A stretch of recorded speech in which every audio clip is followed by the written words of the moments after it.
Bismillah. Assalamualaikum warahmatullahi wabarakatuh.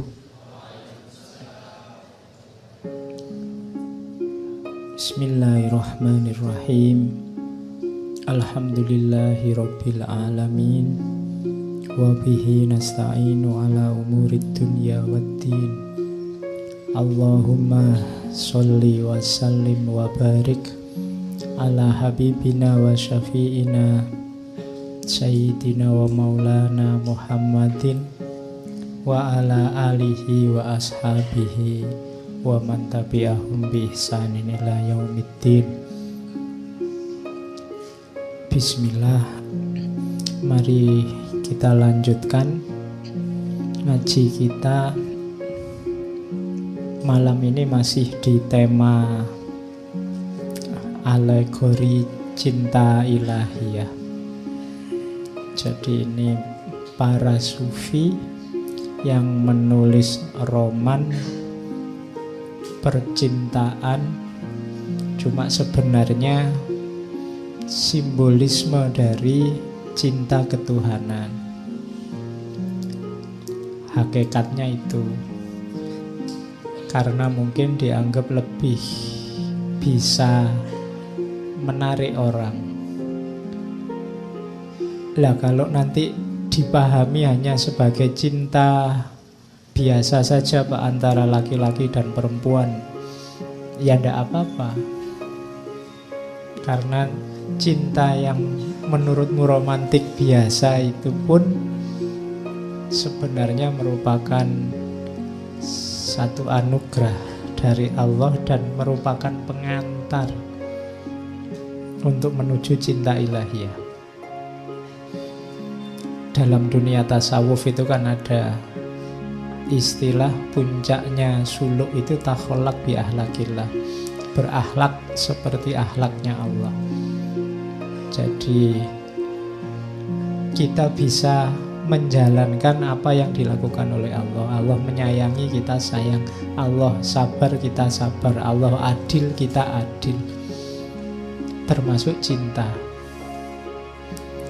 Makanya sebelum ngomong nizami, saya ambil itu dari Ibnu Arabi. Kalimatnya menarik.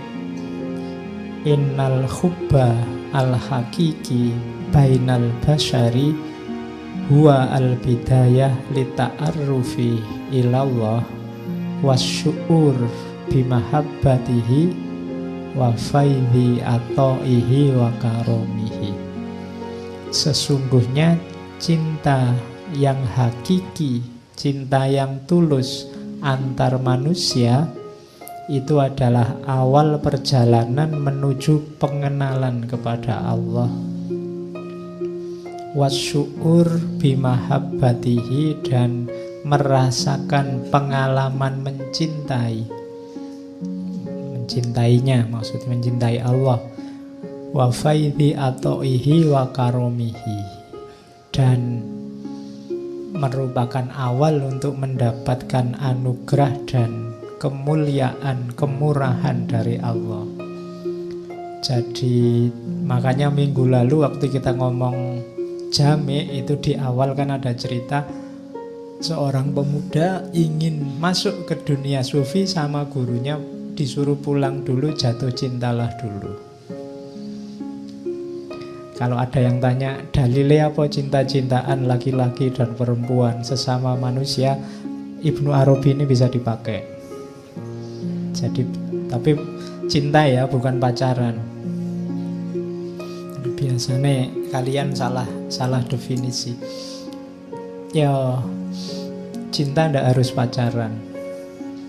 Kadang-kadang pacaran ndak ada cintanya, ya ada. Iya. Loh sekarang pacar sewaan ada loh. Jadi dalam rangka memenuhi kebutuhan biar ndak jomblo, yang penting ada, kan itu ada. Nah, latihanlah mencintai jiwamu biar lembut. Ya sebenarnya banyak. Kalau saya ngomong mencintai ndak harus lawan jenis. Sesama sahabatmu, orang tuamu, saudara-saudaramu, tetanggamu. sesama muslim, sesama manusia, banyak yang bisa dicintai. Cintailah, belajarlah mencintai. Tema-tema semacam ini mungkin perlu agak sering kita angkat karena hari ini situasinya hampir semua mengeraskan hati. Apalagi menjelang pemilu. Seperti hari-hari ini itu keras. Orang lembut pun bisa jadi keras. Rencananya nggak mau maki-maki, tapi begitu baca WhatsApp, baca Facebook terus nggak sengaja misuh. Situasinya keras. Maka cari hal-hal yang bisa melembutkan hatimu. Yo, antara lain baca novel-novel rohani, religius, termasuk novel-novel tentang cinta. Seperti malam hari ini. Masih banyak yang lain sebenarnya, tidak cuma dua ini. Para sufi itu punya banyak karya sastra yang luar biasa. Kalau di Indonesia dikenal misalnya beliau Buya Hamka. Itu kan juga sastrawan, budayawan, yo ulama. Yang hari ini jarang bisa begitu. Oke.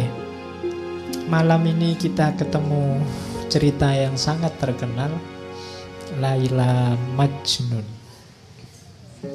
Jadi Laila Majnun ini sebenarnya sebelum ditulis oleh Nizami, nama lengkapnya, nama aslinya adalah Ilyas sebenarnya. Lengkapnya Jamaluddin Ilyas bin Yusuf bin Zaki. Cuma nama penanya Nizami. Kadang-kadang disebut Nizami Ganjawi karena berasal dari daerah Ganj.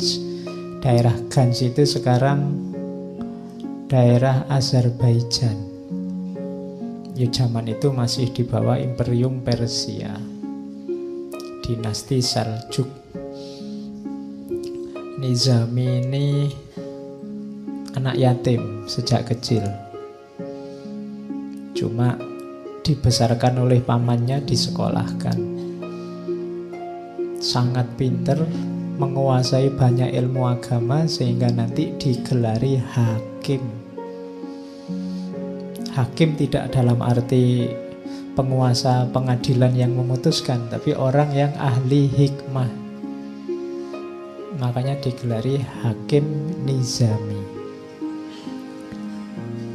Oke, yang menarik dari hidupnya Nizami, ya beliau ini sastrawan, menulis banyak naskah khususnya yang mirip-mirip kayak Laila Majnun ini. Satu lagi yang terkenal, Shirin Khusro. Silahkan dicari juga ceritanya. Malam ini kita bawa Laila Majnun. Nizami sendiri menikah 3 kali. Ya enggak apa-apa toh, kan belum 4. Oke. Istri yang pertama itu hadiah dari Sultan. Ya, Sultannya sering ngasih hadiah kan dia dapat banyak. Oke. Dan Laila Majnun ini cerita yang sebenarnya sebelum ditulis oleh Nizami, dia sudah jadi cerita rakyat. Sudah jadi cerita yang lesan, folklore. Jadi orang Arab sudah kenal Laila Majnun, khususnya syair-syairnya. Meskipun ada kontroversi, apakah ini kisah nyata atau kisah rekaan. Tapi jangan salah, di India ada kuburannya. Jejer kuburannya Laila sama kuburannya Majnun. Kapan-kapan kita ziarah ke sana. Loh ya apa-apa tuh jalan-jalan ke India. Nanti ketemu Shahrukh Khan. Jangan salah, saya kemarin lupa minggu lalu cerita bahwa Jamek itu hidup dijamin oleh sultan namanya Shahrukh Khan di Persia. Shahrukh Khan ini cucunya Timur Leng. Ya, Oke, yo sayangnya ndak bisa nari kayak Syahrukh kan. Oke, bismillah ya, kita mulai. Ini cerita, ndak usah ditanyakan aslinya ada apa ndak.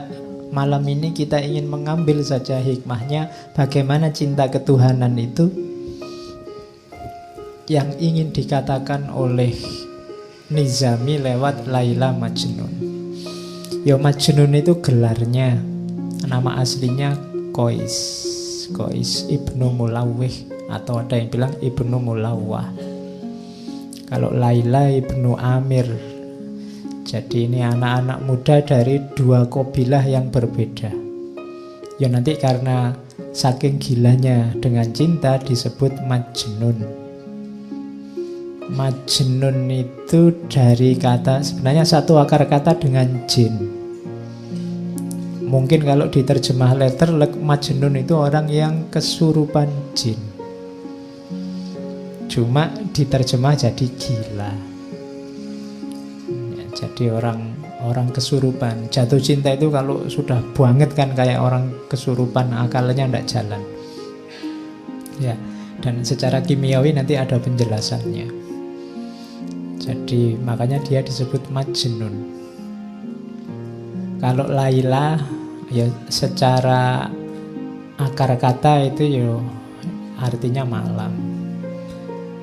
Ada yang bilang dinamakan Laila pertama karena matanya sangat indah, sangat hitam. Dan yang kedua rambutnya. Jadi rambutnya sangat hitam, pekat kayak malam.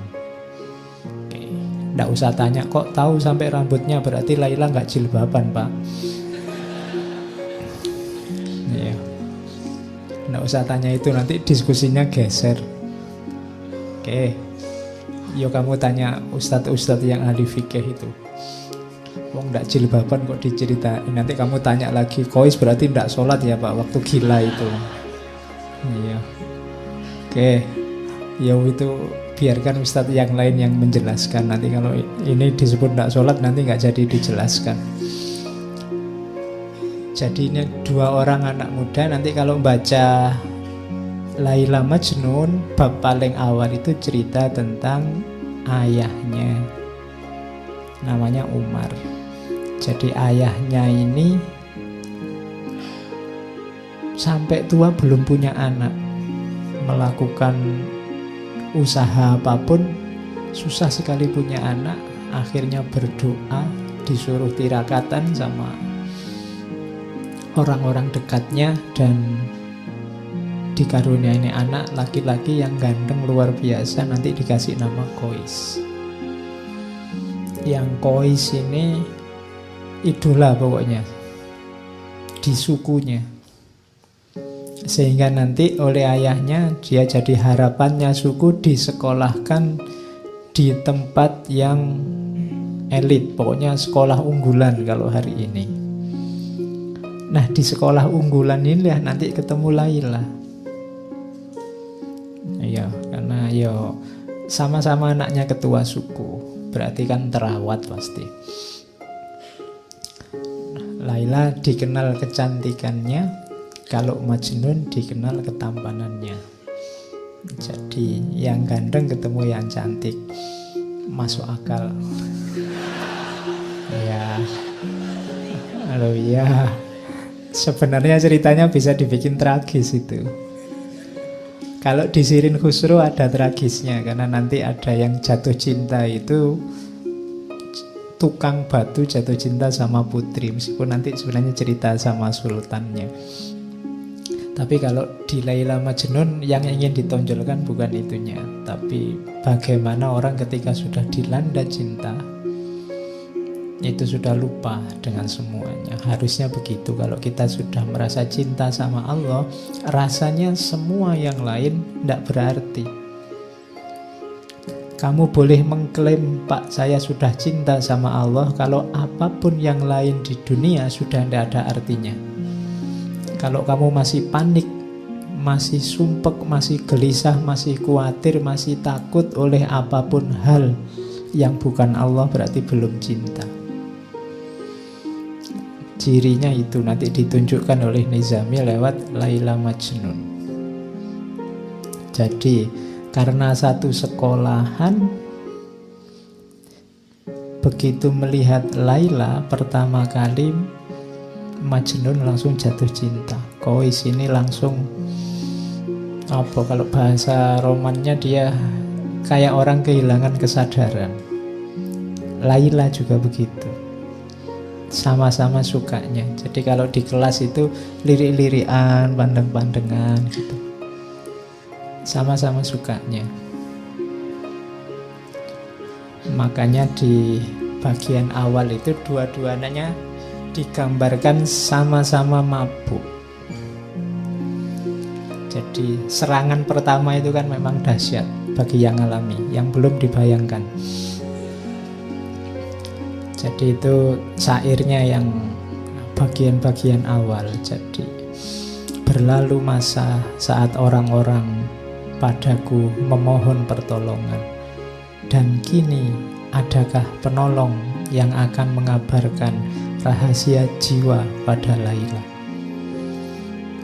Itu maunya Kois. Kemarin-kemarin aku kan ketua suku orang kaya, sering dimintai bantuan. Sekarang ada ndak yang bisa membantu aku? Wahai Laila, cinta telah membuatku lemah tak berdaya, seperti anak hilang, jauh dari keluarga dan tidak memiliki apa. Cinta laksana air yang menetes menimpa bebatuan. Waktu berlalu dan bebatuan itu akan hancur berkepingan, berserak bagai kaca, berpecahan. Begitulah cinta yang engkau bawa padaku, dan kini telah hancur binasa hatiku. Hingga orang-orang memanggilku si gila, yang suka merintih dan menangis sedih. Mereka mengatakan aku telah tersesat. Wahai, mana mungkin cinta akan menyesatkan. Jiwa mereka sebenarnya yang kering, laksana dedaunan diterpa panas mentari siang. Bagiku cinta adalah keindahan yang membuat mata tak bisa terpejam. Pemuda mana yang bisa selamat dari api cinta? Nah, itu Majnun. Majnun ini, Kois ini dikenal pinter membuat syair-syair indah. Ya, yang menyusun Nizami sebenarnya, cuma atas nama Kois. Jadi nanti ceritanya Kais ini, apalagi waktu gila itu sering dikerumuni orang karena syairnya ditunggu-tunggu. Jadi dia kayak orang tidak terawat, tidak pakai baju, rambutnya gondrong, tapi orang berkumpul nunggu syairnya yang keluar. Nah itu, kalau di kita kan tidak, kalau ada orang gila ditunggu mau ngasih isyarat nomor berapa gitu. Kalau Kois itu ditunggu syairnya, karena syair-syairnya indah, makanya banyak yang apal. Saya bilang tadi sebelum ditulis oleh Nizami, sebelumnya orang sudah kenal dan syair-syairnya Kois ini banyak dilakukan. Jadi itu dahsyatnya. Saya tidak tahu memang aslinya pinter bikin syair atau karena cinta itu membuat orang puitis. Ya, kalau tidak percaya, yang jatuh cinta itu kan mendadak dia bisa bikin puisi. Ya, oke. Jadi wong kehujanan pinggir jalan gitu aja kamu berteduh, itu kan kalau yang jatuh cinta itu bisa lahir puisi. Tapi yang tidak sedang jatuh cinta kan paling kamu mainan HP apa gitu. Jadi mungkin dua-duanya, dia memang punya bakat bikin puisi dan sedang jatuh cinta, lebih dahsyat puisinya. Oke, Laila juga begitu. Laila juga di beberapa bagian Laila Majnun itu banyak juga mengeluarkan puisi-puisi. Meskipun nanti puisi-puisinya kebanyakan lewat surat yang dikirimkan pada Majnun. Itu salah satu contoh Laila juga mengalami kemabukan. Semua yang tampak dari manusia adalah kebencian. Namun cinta telah memberikan kekuatan. Orang-orang mencemooh hubungan kita, sesungguhnya mereka tidak tahu betapa kerinduan yang tersimpan dalam dada. Jadi syair ini lahir ketika orang mulai rame. Jadi ini dua orang, anaknya orang terpandang, pacaran kemana-mana berdua, tidak bisa dipisah.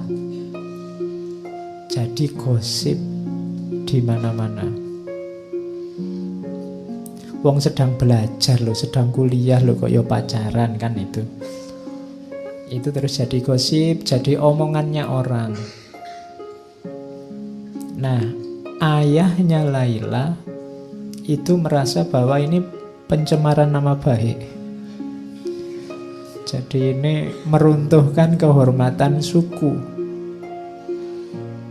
Maka untuk tidak timbul masalah terus, tidak jadi bahan omongan terus, Laila ini dipanggil pulang. Sudah, kamu tidak usah sekolah, di rumah saja.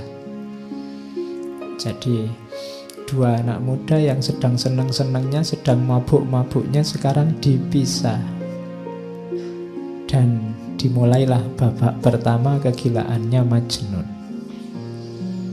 Jadi waktu dipisah itu mulailah dia nyari-nyari cara untuk ketemu, tapi tidak bisa.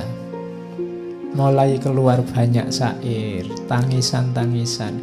Kemana-mana yang keluar dari mulutnya hanya Laila. Pokoknya Laila, Laila, Laila. Terus yang keluar dari mulutnya itu. Ini pelajaran sebenarnya dari Nizami. Kalau kalian memang sedang jatuh cinta sama Allah, akan keluar secara otomatis dari mulutmu nama Allah. Kamu sengaja atau tidak, pasti akan keluar. Kalau itu memang cintamu pada Tuhan sudah tumbuh dalam hatimu. Tidak bisa dipaksa. Mungkin sekali-sekali kamu, Pak saya ingin jadi orang kaya wali-wali sekti itu, dari mulutnya Allah terus. Mungkin 5 menit kamu bisa Allah, Allah, bariku ya lali. Kenapa? Fondasinya belum ada. Ya tekadmu ada, tapi fondasinya belum. Cinta. Kalau sudah cinta, tidak perlu dipaksa, otomatis. Nggak perlu kamu, pokoknya Pak setiap malam saya baca sekian ribu kali namanya Allah. Tidak harus kamu patok begitu, otomatis akan keluar ketika cinta itu ada dalam dirimu. Makanya latihanlah jatuh cinta. Jiwamu biar paham, oh kayak gini cinta itu. Itu yang dialami oleh Majnun. Kemana-mana yang dia sebut hanya nama Laila. Jadi katanya Majnun, Laila telah dikekang oleh orang tuanya, dan orang tuanya mengancam dengan niat jahat kejam. Tiada lagi harap pertemuan.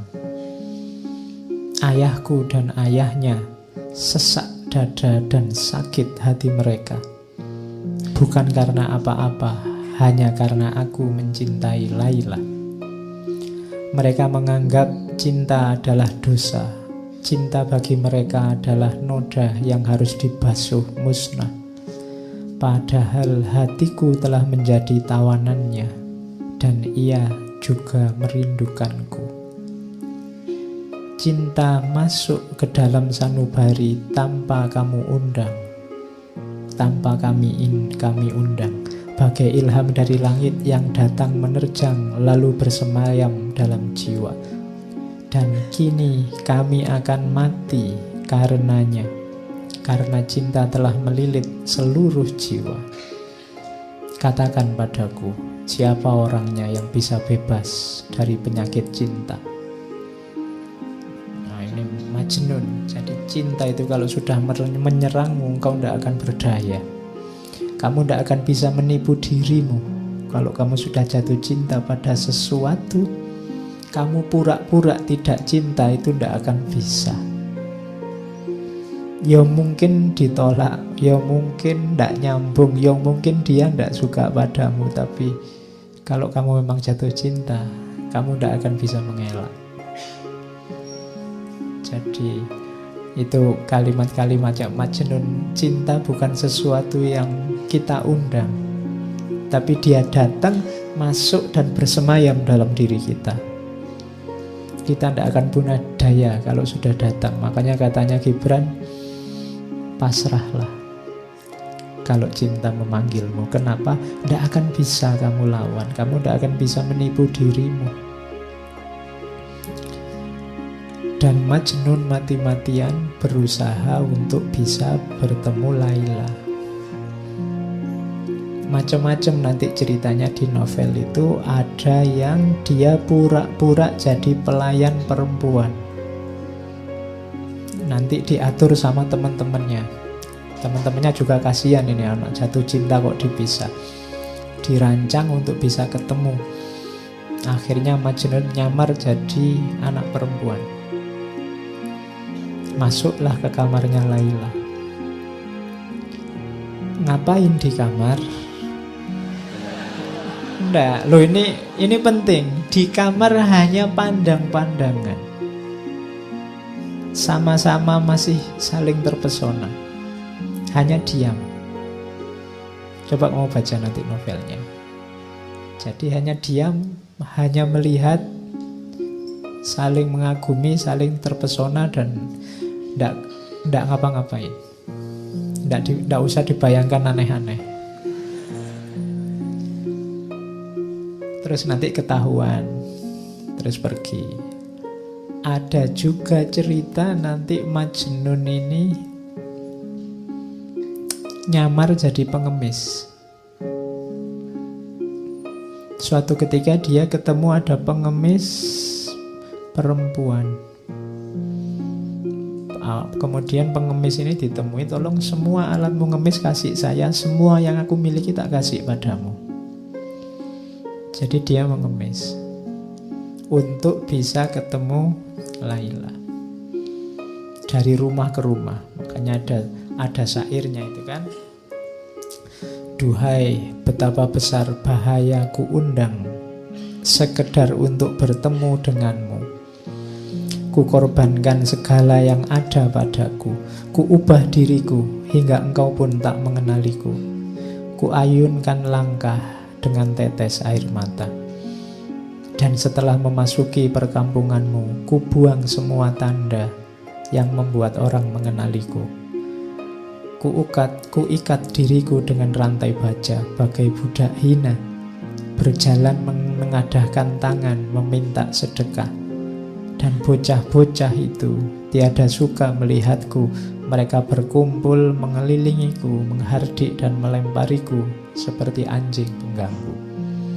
Jadi dia sudah ngemis, pura-pura jadi orang hina, minta-minta dari rumah ke rumah, dikejar anak kecil-kecil, diteriaki anjing. Tidak masalah, yang penting akhirnya sampailah di rumah Laila. Itu Majnun. Kini aku hadir di dekatmu, wahai Laila, tak mampu ku tahan air mataku. Kasihanilah kelemahanku, begitu berat penderitaanku. Nah itu Majnun. Jadi hanya, dan tidak ketemu, hanya sampai rumahnya saja. Yang penting sampai rumahnya Laila. Bisa melihat rumahnya itu sudah senangnya luar biasa. Itulah cinta. Kalau kamu jatuh cinta, melihat sandalnya ada di luar itu senang. Oh iya kan? Wah alhamdulillah ada sandalnya, berarti dia ada di dalam. Nah itu jatuh cinta. Ada cerita yang lain, suatu ketika Majnun sampai pura-pura jadi binatang. Iya. Jadi suatu ketika dia lihat penggembala kambing yang itu bisa bebas keluar masuk di tempatnya Laila. Mungkin orang tuanya juga memelihara kambing. Akhirnya apa? Ceritanya Qais merangkak di antara kambing-kambing dan melepas bajunya. Bahkan ceritanya karena yang gembala kambing ini senjatanya kan cambuk. Cambuk itu dipakai nyambui kambing. Antara lain dia tidak sadar yang dicambui si Qais ini. Hanya untuk bisa dekat sama Laila. Jadi itu dahsyatnya cinta. Oke, terus ya. Ini ceritanya tangis-tangisan terus. Nah, sebelum ke syair ini. Syair ini lahir setelah ayahnya Qais akhirnya tidak tega lihat anaknya. Iki piye to yo, anak ini kan sudah digadang-gadang mau jadi penerus, kok malah majnun kayak gini. Akhirnya atas nasihat banyak orang, mbok yo anak sudah kayak gitu, mbok yo dilamarkan. Sampean kan ketua suku, apa saja punya. Akhirnya dituruti oleh orang tuanya. Qais pulanglah ke rumah. Tenang saja, tak lamarkan sekarang ke tempatnya Laila. Dilamarkanlah oleh orang tuanya ke rumahnya orang tua Laila. Cuma sayangnya, ada sayangnya, lamarannya ditolak.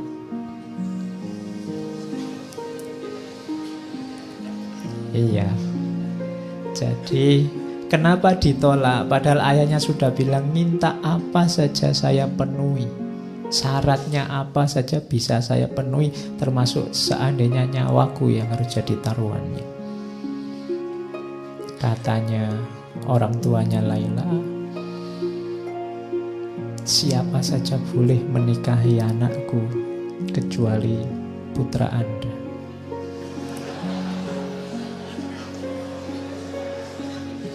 Ya. Kenapa? Orang tuanya tidak bisa jawab. Mana ada orang tua yang merelakan anaknya dinikahi oleh orang gila? Mana ada orang tua yang merelakan anaknya dinikahi oleh pemuda yang tidak waras? Ya, karena ya ayahnya Laila ya ngerti kegilaannya Majnun, meskipun gilanya memang karena mencintai putrinya, tapi dia tidak mau. Wong dulu masih waras, pacaran saja digunjingkan orang, kita malu luar biasa, apalagi sekarang. Jadi sudah serius seperti itu masih ditolak. Bisa dibayangkan ya, Majnun yang tadinya sudah merasa agak sembuh, merasa terhibur, wah nanti dilamarkan oleh ayahku pasti beres, tapi kok ya ditolak. Mulai lagi kumat. Jadi ya. Dan dia katanya, Majnun, rumahku telah menjadi bara api bagi jiwaku. Tetapi wahai Laila, aku akan senantiasa berada di sisimu. Semoga kasih sayang Allah dilimpahkan padamu. Wahai pecinta yang malang, kerabatku menganggap aku mempermalukan mereka. Teman-temanku pun gemetar jika mendengar namaku. Jadi keluarganya merasa malu oleh kehadirannya, teman-temannya semua juga menjauh, tidak ada yang mau mendekat. Duhai cawan anggur yang ada di genggaman, kini jatuh berantakan. Telah kutinggalkan sanak saudara dan orang tua, sedang kekasihku pun jauh di sana. Namun aku tidak akan menyerah walau kesulitan demi kesulitan mendera. Orang yang tidak merasakan kesengsaraan tidak akan menikmati kesenangan. Dan orang yang tidak pernah dihimpit kesedihan, mereka tidak akan dapat memahami hati yang sedang merana sendirian. Jadi Mulai dari sini Majnun nanti mulai menyepi, menjauh dari keluarga, menjauh dari masyarakat, hidup di padang-padang pasir. Apalagi nanti kemudian keluarganya karena masih mempertimbangkan harga diri, khawatir malu, akhirnya pindah menjauh dari daerah situ ke daerah Najd. Wah, tambah lagi puisi-puisinya Majnun karena dia merasa semakin jauh dari Laila. Setiap hari hidupnya di padang-padang pasir, di bebatuan, di bawah padang pasir, di goa-goa. Uniknya, selain tadi sering dikerubungi orang-orang, hewan-hewan yang ada di sana itu patuh sama Majnun. Bahkan kabarnya sampai anjing, ular, macam-macam binatang-binatang buas itu kalau di dekat Majnun jinak. Jadi cirinya ada Majnun itu biasanya ada binatang buas yang berkumpul di sekelilingnya, yang harusnya saling memakan malah tidak saling memakan. Itu penjelasannya Nizami untuk menunjukkan bahwa orang yang jiwanya diliputi oleh cinta, auranya juga aura cinta, siapapun dekat akan senang. Beda dengan orang-orang yang jiwanya penuh kebencian. Jangankan ngobrol mendekat aja malas, hawanya ndak enak. Iya. Jadi bangun jiwamu dengan aura yang penuh cinta. Bahkan binatang buas pun bisa tunduk, bisa patuh.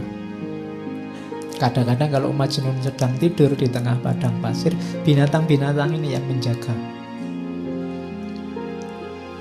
Itu kelebihannya para pecinta. Oke. Ini pelajaran dari Majnun lagi, bahwa cinta itu kebebasan. Wahai Laila kekasihku, berjanjilah pada keagungan cinta, agar sayap jiwamu dapat terbang leluasa. Melayanglah bersama cinta, laksana anak panah menuju sasarannya.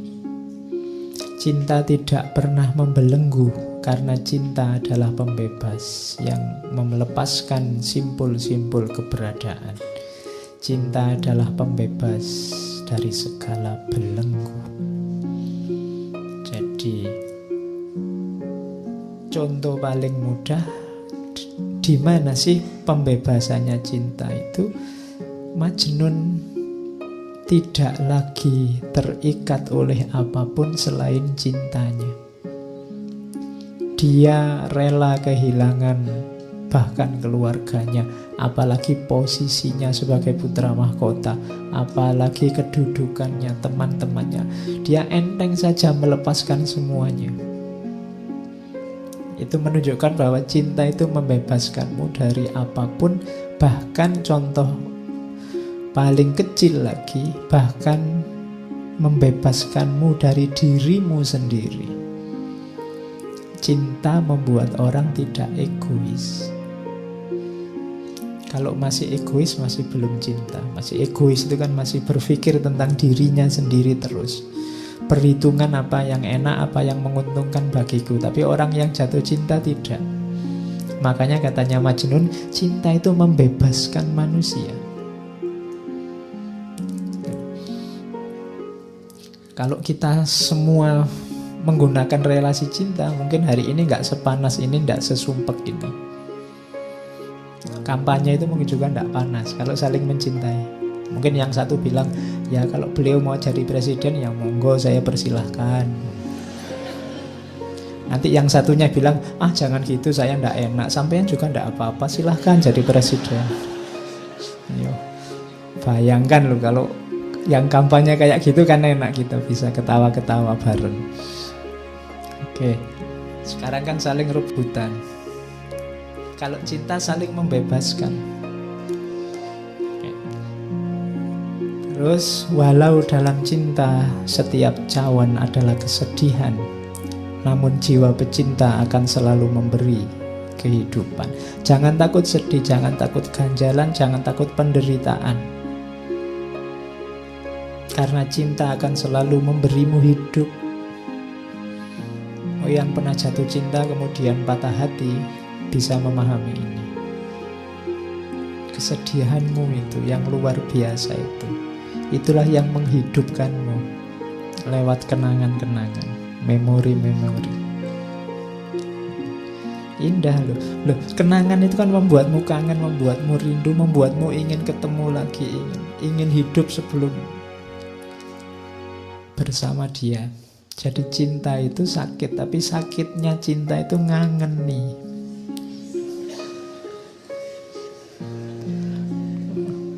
Loh, iya kan? Makanya mantan yang paling heboh itu kan mantan di dunia cinta. Kalau mantan mahasiswa, mantan murid itu biasa-biasa aja.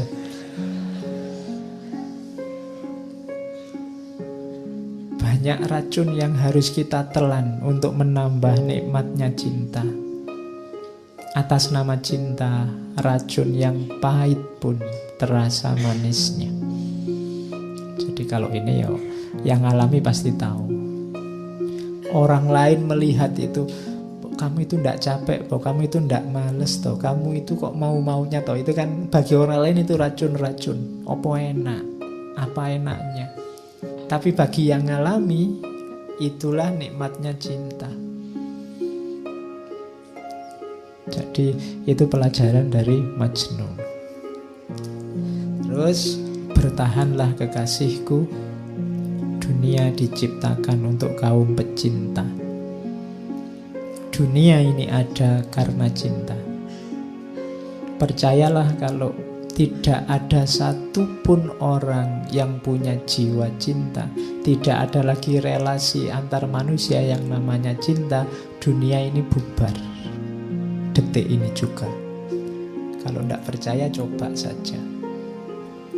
Karena orang akan saling mengobjekkan, orang saling memanipulasi, orang saling. Dunia akan bubar. Masih ada cinta, masih banyak, maka dunia ini masih ada. Ya paling di medsos rame, tapi dalam kehidupan sehari-hari enggak. Cinta itu masih banyak. Kalau enggak, ya sudah kiamat dunia ini. Oke, jadi itu pelajaran bahwa cinta itu membebaskan. Terus, nah ini dari Majnun lagi, tentang pelajaran tentang jarak. Cinta itu paradok. Bila dekat rumahnya Laila, aku merasa terbebani. Tapi bila aku jauh darinya, aku merasa sedih. Sehingga dekat maupun jauh, bersemayam rindu dan gelisah. Saat dia berjanji, cintaku kian menggebu menanti. Saat dia tidak janji, aku mati menanti datangnya janji. Sehingga jauh maupun dekat, hanya dia diangan. Namun jarak dekat atau jauh belum menyembuhkan apa yang kami rasakan.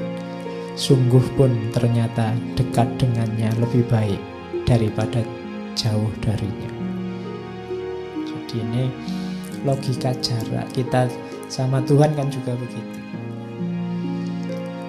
Dekat sama Tuhan ada tanggung jawab, ada beban-beban. Jauh sama Tuhan itu menggelisahkan. Kamu mungkin agak ngeri-ngeri, Pak, kalau saya dekat terus sama Tuhan, nanti buka HP harus hati-hati, gak boleh buka yang gitu-gitu. Nanti bohong dikit gak bisa, sholat harus tepat waktu, puasa harus sholat tahajud.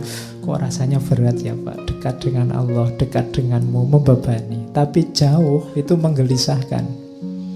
Waduh, kok jauh ya dari Allah, nanti jangan-jangan dapat murkanya, jangan-jangan Allah tidak berkenan, tidak ridho. Itu paradoknya cinta.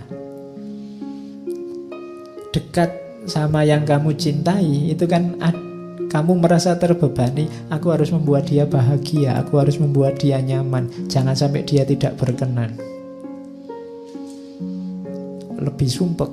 Tapi jauh lebih sumpek lagi. Kalau jauh biayanya lebih banyak, menghabiskan kuota pulsa.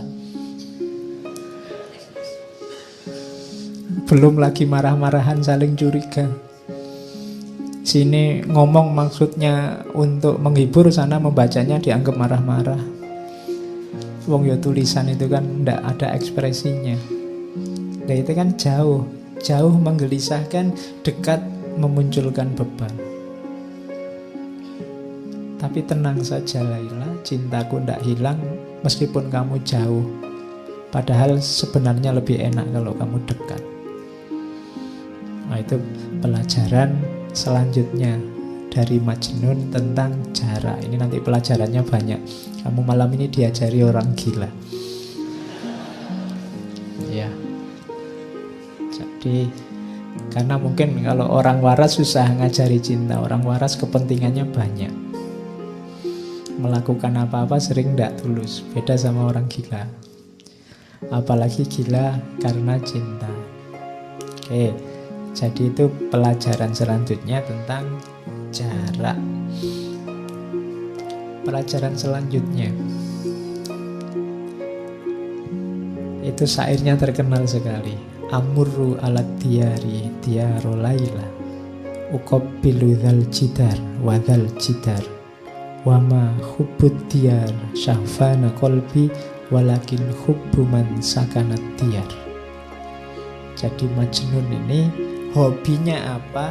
Kalau pas sepi tidak ada orang, dia mengendap-endap datang ke rumahnya Laila, nempel di dinding terus menciumi dinding rumahnya Laila.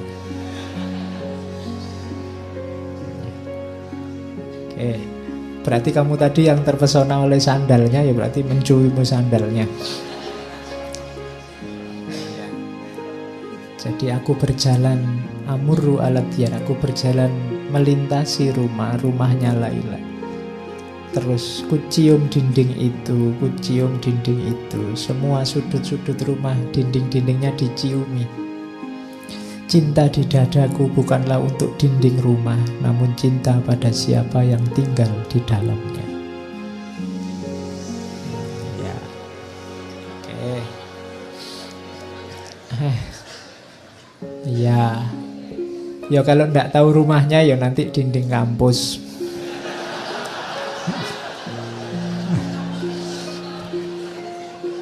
Loh iya loh. Jadi kalau pas lagi kuliah itu kamu bisa nyiumi dinding. Nanti kalau ada dosennya lewat, ngapain? Saya tidak menyiumi dinding ini, tapi yang sedang kuliah di dalam, nah, gitu. Oke. Ya. Jadi apa? Ini pelajaran dari Nizami. Kalau kita jatuh cinta, maka semua yang berhubungan dengan yang kita cintai pasti juga kita cintai, kita hormati, kita hargai, jadi berharga. Berarti apa? Kalau kita cinta sama Allah, pasti kita juga memuliakan dan menghargai semua yang berhubungan dengan Allah. Apakah itu manusia, apakah itu binatang, tumbuhan, alam semesta. Konsekuensi dari mencintai Allah pasti mencintai semuanya, karena dalam semuanya ada tanda-tanda kehadiran Allah. Temboknya Laila adalah tanda adanya Laila. Maka semua orang, semua makhluk harusnya juga kita cintai. Kalau orang ngaku mencintai Allah tapi masih ada yang dia benci di alam ini, padahal semua yang ada di alam semesta ini adalah tanda-tanda kehadirannya Allah, berarti sebenarnya dia belum terlalu cinta.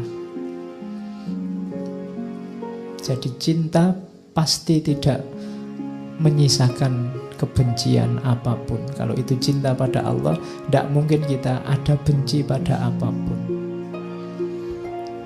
yang bukan Allah. Karena yang bukan Allah itu kan juga berhubungan dengan Allah. Jadi ini, kisah ini pelajaran dari Qais bahwa semua yang berhubungan dari Laila adalah manifestasi kehadirannya Laila. Dia hormati, dia hargai, dindingnya dia ciumi. Oke. Terus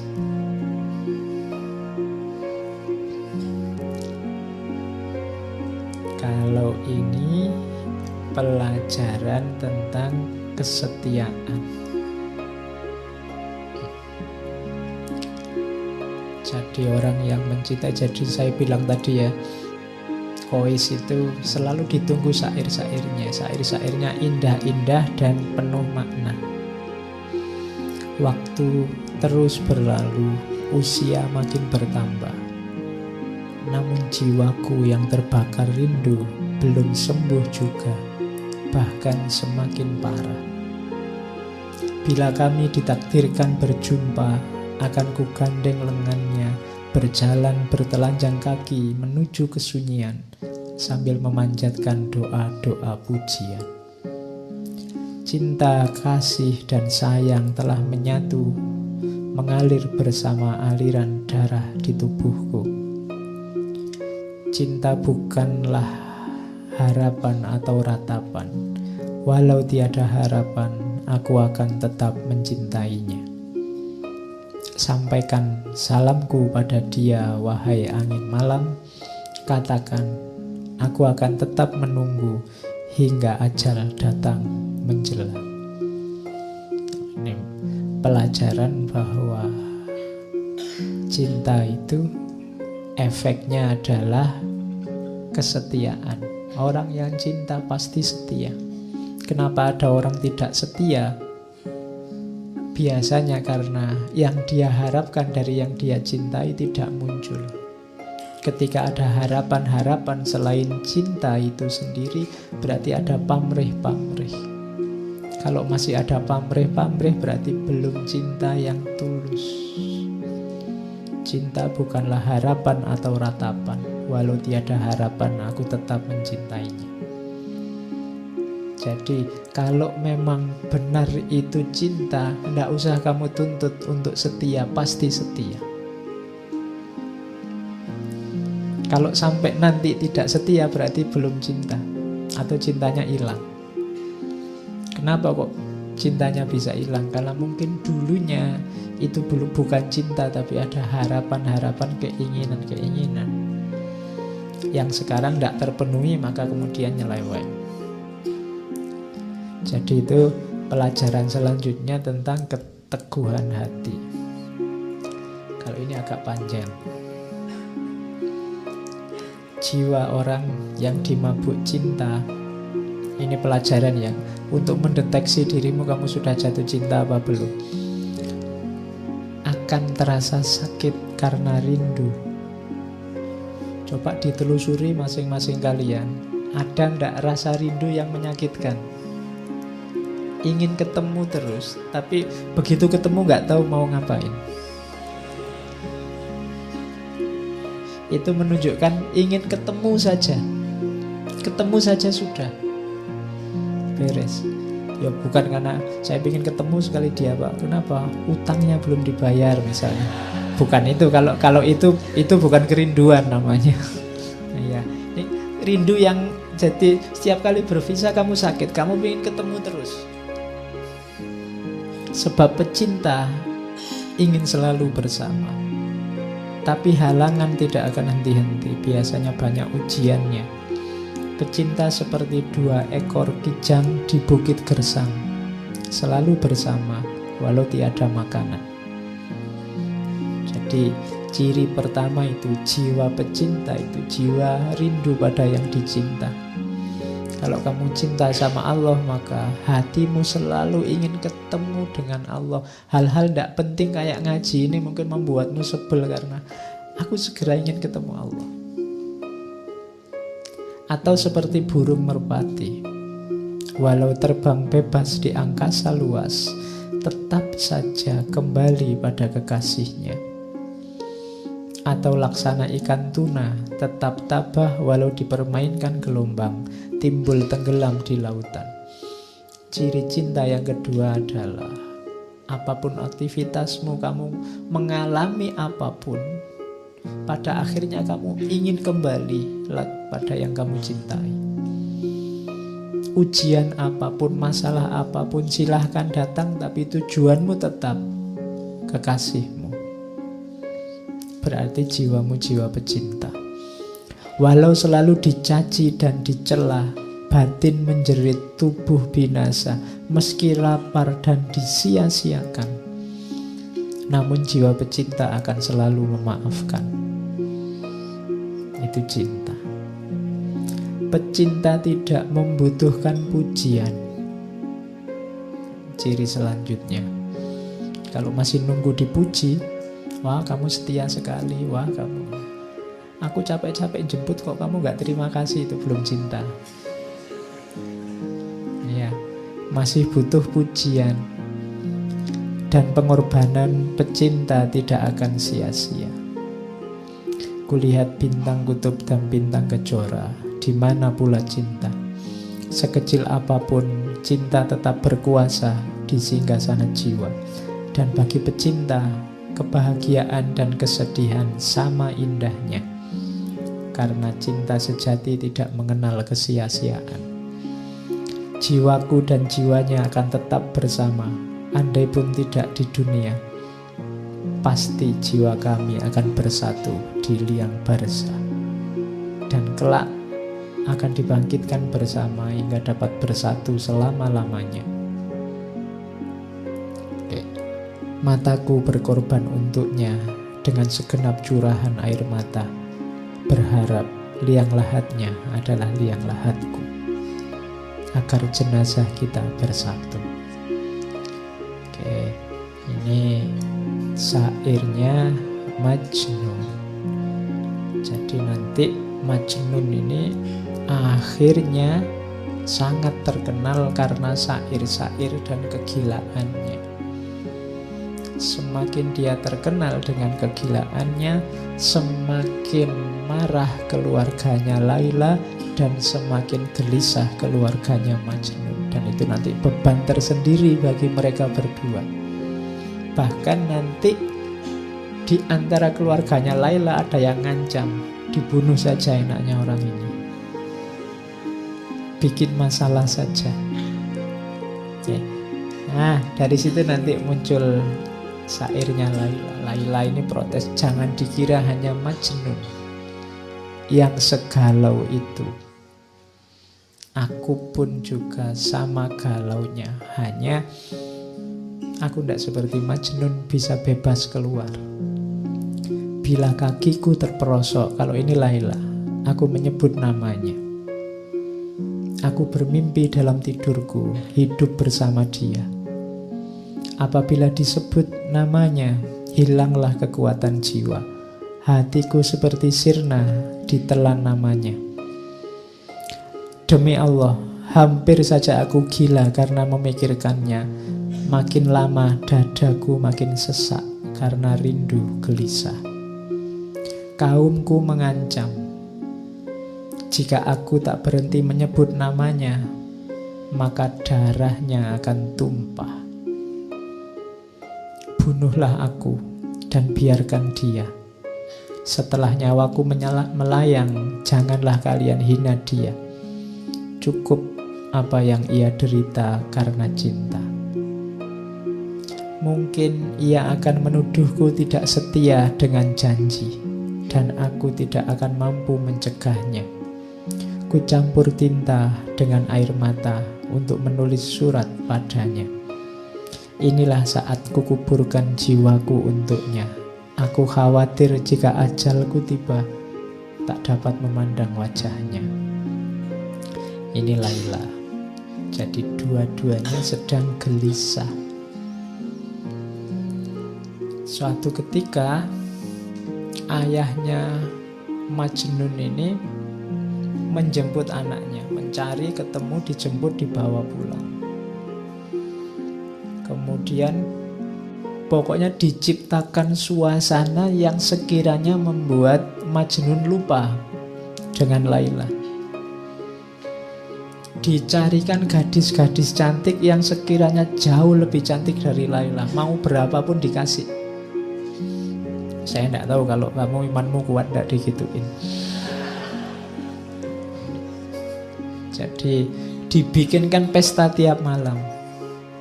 Targetnya satu, tinggalkan Laila. Saat ini juga. Tapi Majnun tidak mau. Jadi katanya Majnun ini mewanti-wanti Laila. Kalau aku tidak mau digituin, ingat-ingat Laila maksudnya itu. Mungkin engkau diberi 2 cawan minuman, 1 cawan kebencian, agar engkau lupa padaku, yang 1 anggur kesenangan, agar engkau menerima orang lain sebagai gantiku. Duhai kekasihku, ku ingatkan dirimu, jangan rusakkan ikatan yang orang lain selalu ingin menyempurnakan. Kelak engkau akan melihat beda antara cinta dan nafsu. Wahai Laila, nafsu akan melemahkan hati. Ia akan terus menggoda dan merayu, namun kelak akan menyesal, sedih tak berkesudahan. Jiwa yang dipenuhi kebencian tak akan pernah menjadi mulia. Ia tak akan puas bila yang diharapkan tak didapat. Bedakan cinta dengan nafsu. Cirinya, nafsu akan terus menggoda, yang akhirnya adalah penyesalan.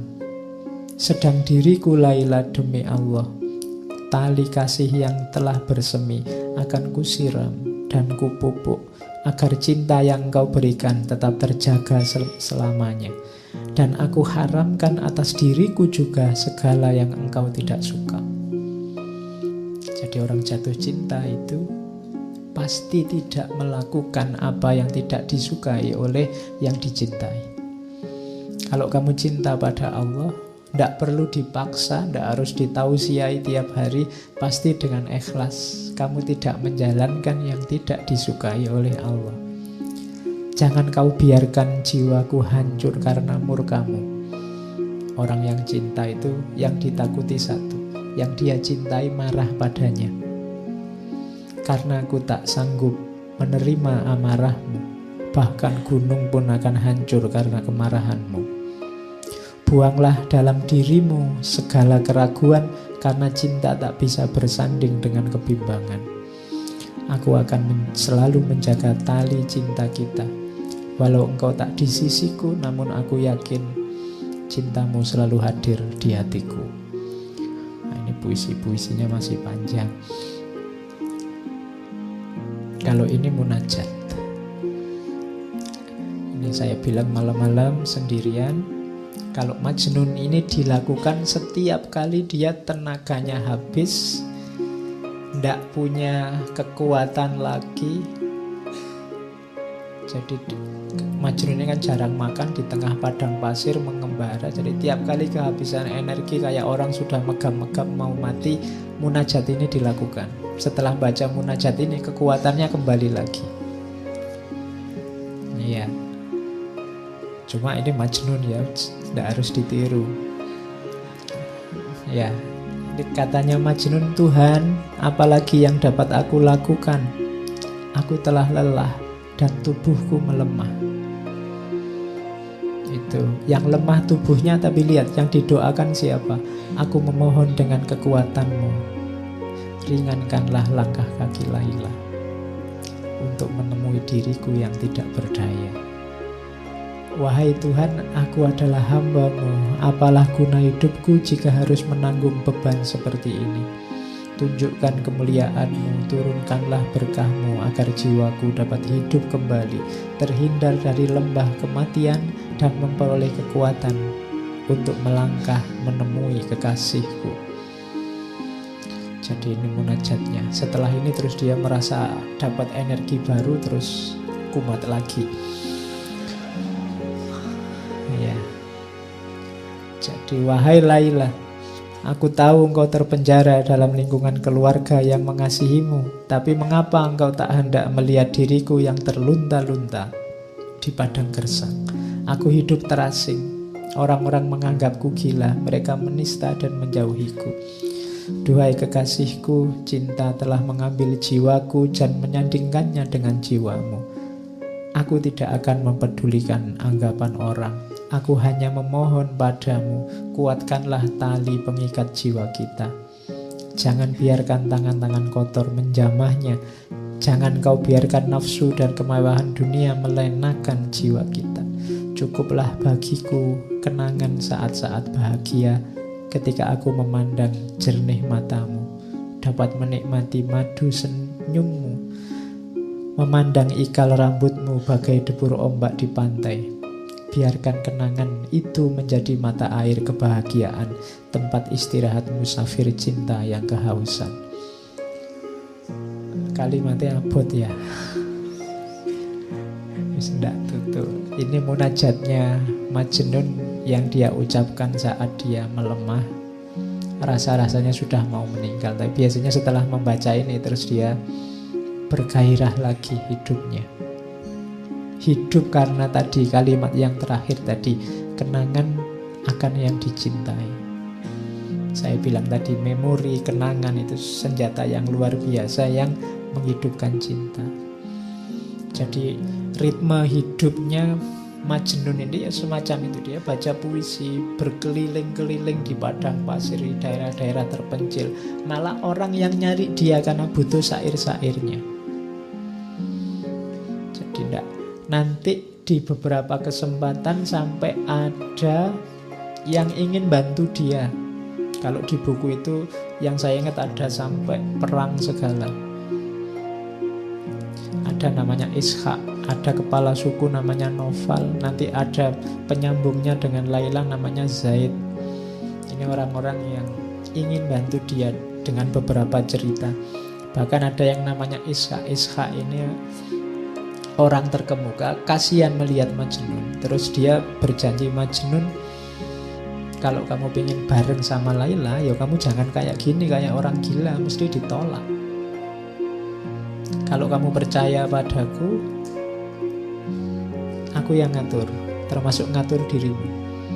Jadi selama sekitar 2-3 bulan Majnun ini dilatih hidup normal. Dikasih baju, kan sebelumnya kan tidak pakai baju, tidak pakai apa. Hidupnya di padang pasir. Dilatih kayak orang biasa, hidup normal kayak orang terpandang. Katanya Iska, tak jamin nanti tidak lama lagi kamu tak ajak ke keluarganya Laila, kamu pasti diterima. Tapi sudah latihan jadi orang normal. Kayak SpongeBob ya, latihan jadi orang normal. Ya.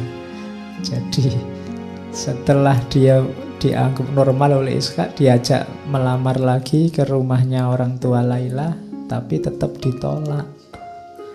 Iya, jadi pokoknya orang tuanya sudah antipati sama Majnun. Pokoknya asal bukan Majnun.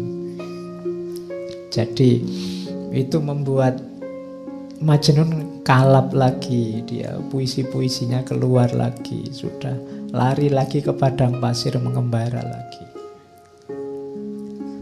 Oke, sampai orang tuanya sedih. Menjelang meninggal, ayahnya ini mencari-cari dan ketemu.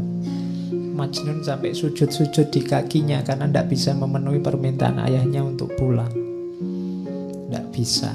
Katanya Majnun, wahai ayahanda, kesedihan adalah takdirku. Penderitaan telah memangsa masa mudaku. Kesedihan bagai ulat yang memakan habis daun-daun bungaku, hingga tunas keindahan hidupku tercabut. Aku duduk dalam kegelapan, berselimut debu, dan telah kuucapkan selamat tinggal pada semua kenikmatan duniawi yang menggodaku. Segala penderitaan telah aku jalani, dan keceriaan masa muda telah tercampak, tersisih. Kini aku datang ke hadapanmu, memohon maaf dan maklummu. Engkau adalah ayahku, orang yang sepantasnya ku minta ridho darimu. Jadi dia tidak sanggup memenuhi permintaan ayahnya untuk pulang hidup secara normal. Akhirnya ayahnya minta, ya sudah kalau gitu permintaanku yang terakhir, ayo kamu ikut aku naik haji. Jadi nanti ada cerita Majnun ini oleh ayahnya diajak ke Mekah untuk haji. Bayangannya ayahnya nanti di Mekah berdoa untuk melupakan Laila. Di Mekah kan doa-doa dikabulkan. Jadi bayangannya orang tuanya itu. Tapi nanti waktu naik haji lagi asik-asiknya melakukan ritual haji, tiba-tiba ada orang entah sengaja atau tidak mengucapkan kata Laila.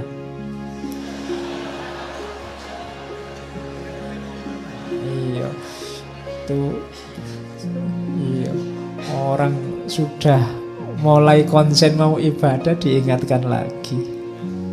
Jadi iya, seseorang memanggil-manggil namamu saat kami berada di lereng Bukit Mina. Mendengar namamu, terguncanglah hatiku oleh duka.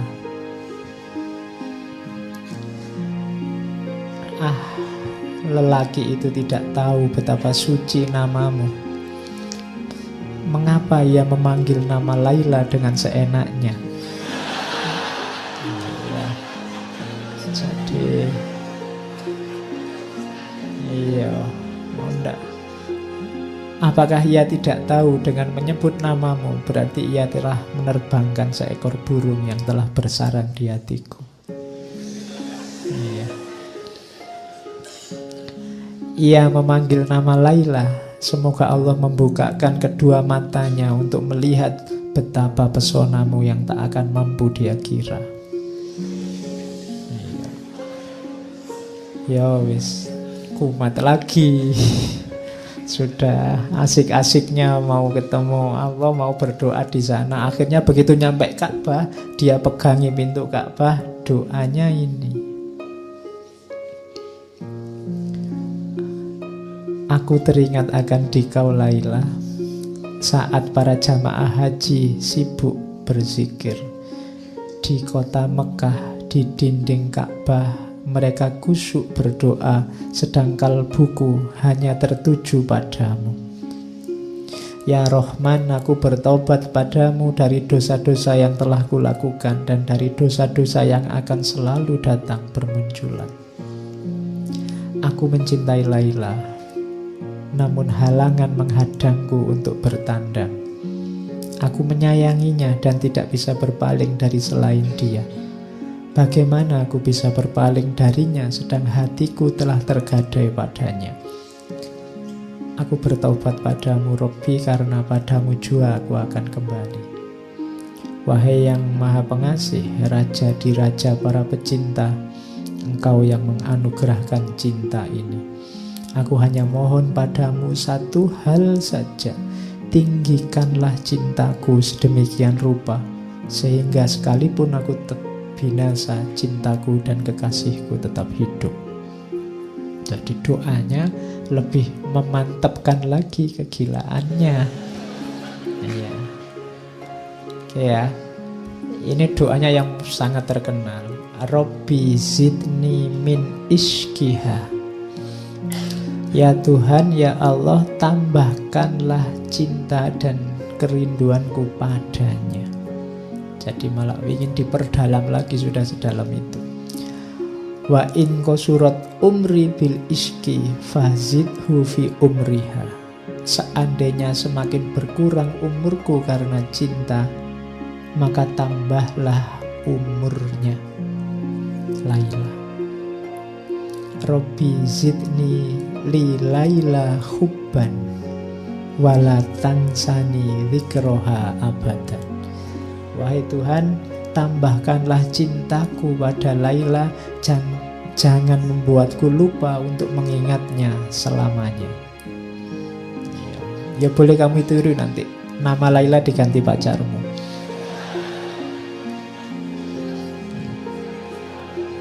Jadi Robbi, tambahkanlah cintaku padanya. Oke. Yo, ini kalau maunya Nizami, substitusinya bukan orang tapi ke Allah. Mintalah untuk kamu biar jatuh cinta sama, dianugerahi rasa cinta pada Allah. Oke, terus kiamatnya di sini.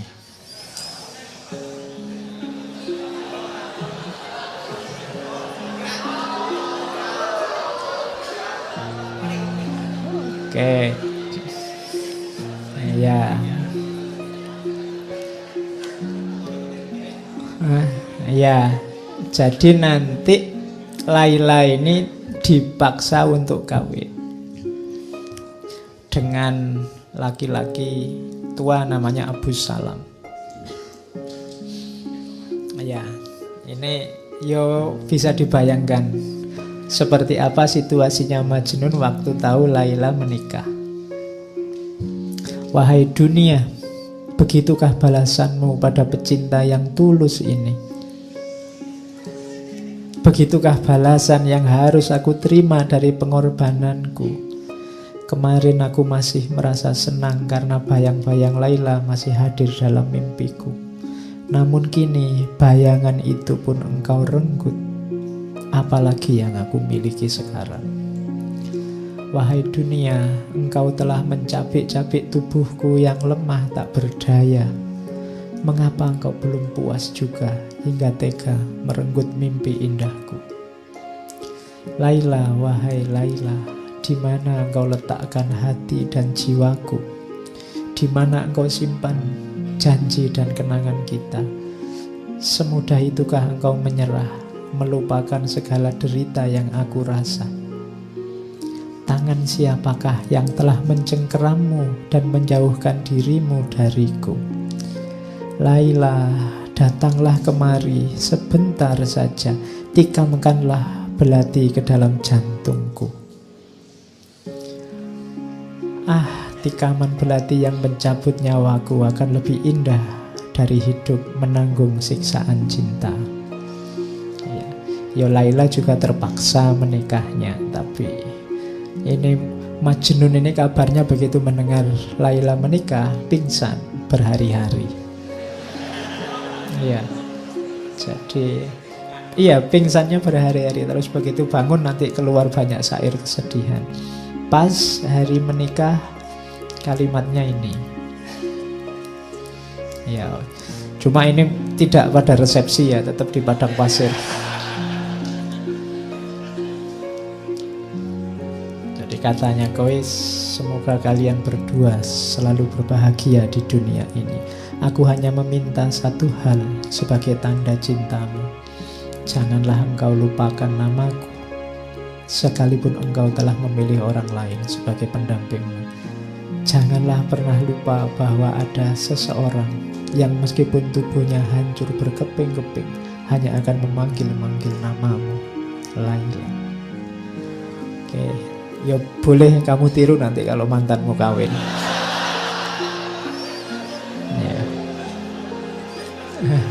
Ya. Jadi ucapan selamatnya dari Kois. Jangan salah, nanti Laila juga jawab. Karena Laila tahu pasti ini Majnun akan galau luar biasa. Ya, jadi Laila menjawabnya pakai surat.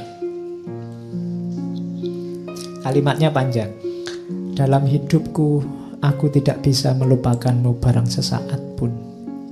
Ku pendam cintaku sedemikian lama tanpa mampu menceritakannya kepada siapapun.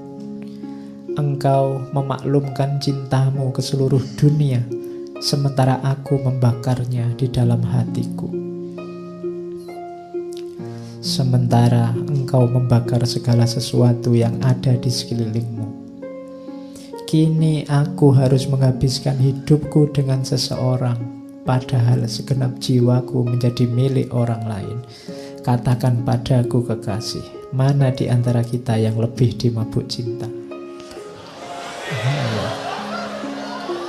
Oke. Ya, engkau atau aku. Ya. Tapi nanti ini ya bagian-bagian belakangnya menenteramkan Majnun. Surat ini dari aku, seorang perempuan yang terpenjara di rumahnya, seorang perempuan yang sepanjang hari hanya duduk-duduk sambil termenung di rumah. Untukmu wahai kekasihku, apa kabarmu sayang? Ya, bagaimana hari-harimu? Dengan siapa engkau menjalani jam demi jam dalam hidupmu di lembah-lembah dan gunung-gunung itu? Aku kira engkau lebih bahagia daripada aku. Engkau bisa bebas pergi kemana saja, dengan siapa saja, dan bisa makan apa saja. Sedangkan aku, ketahuilah kekasihku, aku tak bisa berbuat apa-apa, kecuali hanya menunggu hari demi hari tanpa jiwa. sambil terus mengingatmu dan merinduimu. Hatiku hampa. Duhai kekasih, jiwaku yang berhati bening, bagai mata air Khidir, mata air keabadian. Aku masih seperti dulu.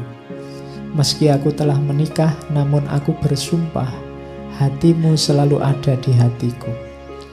Meski aku tidur satu rumah dengan suamiku, tapi ranjangku tak pernah mempertemukan kepalaku dan kepalanya.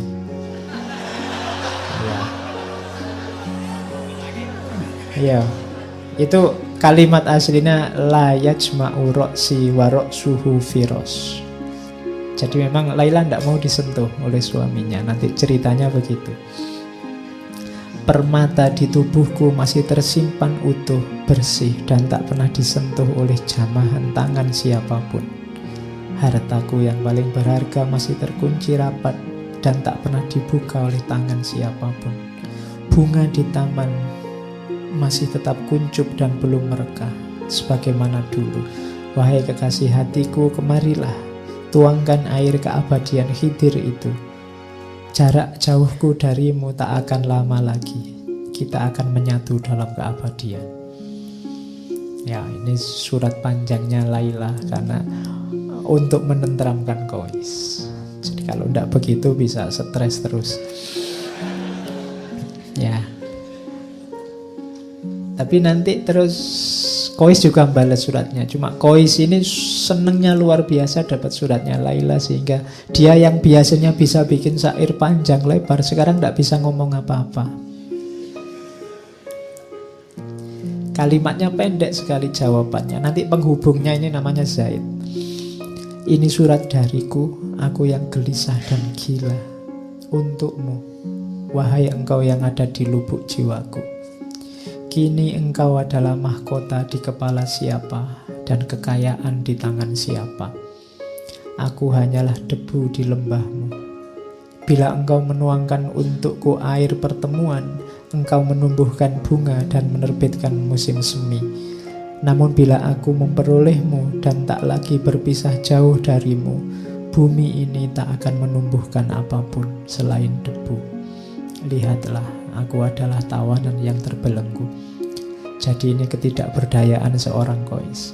Ingin sekali ketemu Laila, tapi sekarang dia tidak percaya lagi dengan dirinya sendiri. Kalau aku bersama Laila, jadi apa Laila? Kalau aku tidak berpisah denganmu, bumi ini tak akan menumbuhkan apapun selain debu, karena aku sudah seperti ini sekarang, tidak pantas lagi dengan dirimu. Jadi itu juga hiburannya Qais pada Laila, maka Laila tenang saja, tidak apa-apa. Jadi itu peristiwa kiamatnya Qais ketika pernikahannya Laila. Ya nanti masih ada cerita, misalnya Qais ketemu, saya bilang tadi Noval. Noval ini ketua suku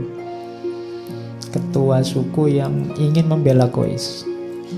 Dia ngerayu-ngerayu ayahnya Laila, tidak dikasih. Akhirnya sudahlah, perang saja. Jadi di Laila Majnun ada peristiwa peperangan antara kubunya Noval, Syekh Noval, dengan sukunya orang tuanya Laila.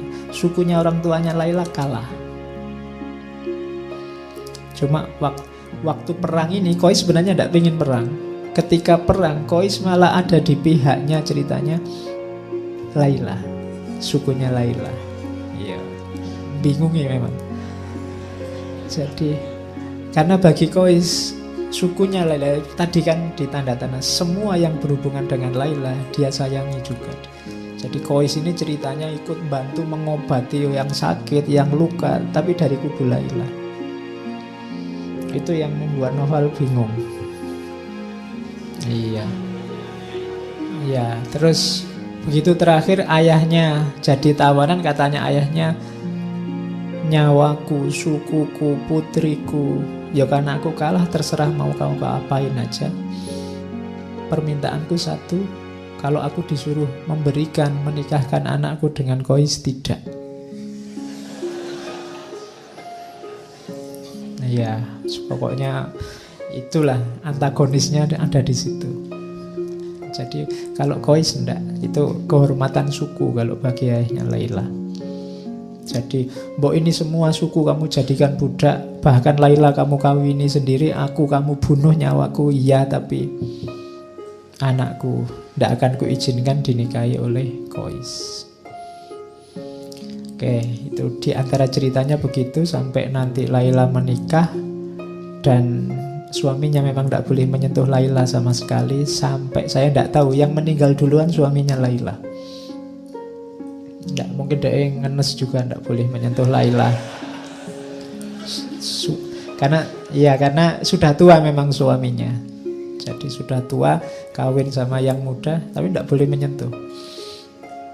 Akhirnya dia meninggal duluan. Tapi Laila ini setelah meninggalnya suaminya kesehatannya turun drastis karena dia sudah memang habis-habisan memendam rindu. Qais juga sudah habis-habisan begitu. Kemudian dia sakit-sakitan, sakit parah. Dan nanti terakhir ada kalimat bagus, kalimatnya Laila pada ibunya, pesannya. Katanya Laila, ibu, lihatlah cahaya wajahku telah memudar dan menjadi pucat pasi, tak lagi bercahaya. Lilin-lilin di mataku tampak muram dan akan segera padam. Wahai ibuku, aku mohon engkau mendengarkan wasiatku sebelum aku pulang besok atau lusa. Bila mana aku mati, kenakan aku baju pengantin yang paling bagus. Jangan bungkus aku dengan kain kafan. Carilah kain yang berwarna merah muda, bagai darah segar seorang yang syahid. Lalu riaslah wajah dan tubuhku secantik mungkin, bagaikan pengantin yang paling cantik di seluruh bumi. Alis Qais dan bulu mataku ambillah dari debu yang melekat di kaki kekasihku. Dan jangan usapkan ke tubuhku minyak wangi kasturi atau minyak wangi apapun. Usapkanlah dengan air mata Qais, kekasihku. Sesudah aku mengenakan baju pengantin itu dan menjadi sangat cantik dan anggun, aku akan menunggu Qais. Sang pengembara yang luka itu akan datang. Terus, wahai ibu, katakan kepada pengembara yang selalu diliputi kesengsaraan itu, semua sudah selesai. Laila, sahabatnya dalam kesedihan itu, sekarang sudah tiada. Ia telah bebas dari belenggu duniawi. Hatinya hanya diberikan kepadamu dan dia mati untukmu. Cinta telah menyatu dalam kehidupan yang ia jalani. Cahaya cinta itu begitu murni sehingga tak ada kebahagiaan lain yang dia ketahui selain menyebut namamu. Tidak ada satupun yang bisa menghibur pikirannya yang selalu tertekan kecuali cintanya padamu. Dan dengan cinta itu, jiwanya yang lembut telah pulang ke alam keabadian. Semua berkahnya hanya untukmu. Ini pesan terakhirnya Laila lewat ibunya. Kemudian Laila meninggal. Bisa dibayangkan bagaimana kondisinya Qais. Dia pingsan berhari-hari. Iya, pingsan berhari-hari. Terus setelah itu dia lari-lari ke makamnya Laila. Dan setelah itu dia tidak kemana-mana lagi, hanya ada di makamnya Laila. Pekerjaannya tiap hari memeluk nisan dan makamnya Laila. Dan ini kalimat terakhirnya. Sebelum menyusul Laila, nanti dia meninggal dalam keadaan memeluk pusaranya, memeluk makamnya Laila. Engkau telah keluar dari kehidupan yang membingungkan ini. Dunia adalah rangkaian pengkhianatan dan perselisihan yang tidak pernah berakhir. Dan aku berharap engkau dapat segera melepaskan belenggu di kakiku dan memuaskan dahagaku dengan minuman cinta yang memabukkan. Di sana kita akan segera bertemu dalam kebahagiaan abadi. lilin yang menyinari hidup kita akan semakin bersinar dengan nyala yang lebih terang.